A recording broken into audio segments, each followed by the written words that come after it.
కాంగ్రెస్ పార్టీలో చాలామంది నాయకులు ఉన్నారు, వాళ్ళకి భయం అవుతుంది. భయమై నిన్న ఒక పెద్ద నాయకుడు, ఇదివరకు వర్కింగ్ ప్రెసిడెంట్ ఉండే పెద్ద నాయకుడు, ఆయన ఏమంటాడంటే మీ ఆడవాళ్ళకి ఎందుకు పాలిటిక్స్, మంచిగా బతుకమ్మలు ఆడుకోవచ్చు కదా అని అంటున్నాడు.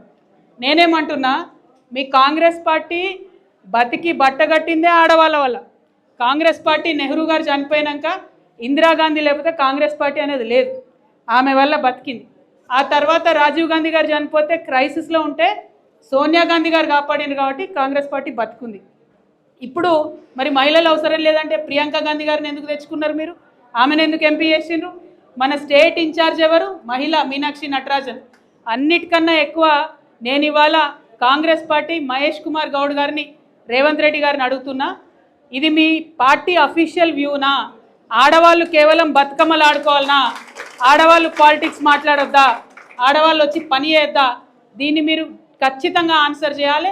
ఇట్లా అడ్డగోలుగా ఆడవాళ్ళ మీద మాట్లాడినటువంటి మీ జగ్గారెడ్డి మీద ఏం చర్య తీసుకుంటుందో ఇలా తెలంగాణ మహిళా లోకమంతా కూడా చూస్తుంది. మీరు చర్యలు తీసుకోకపోతే ఖచ్చితంగా రానున్న రోజుల్లో మేము బుద్ధి చెప్తాం. నిర్మలమ్మ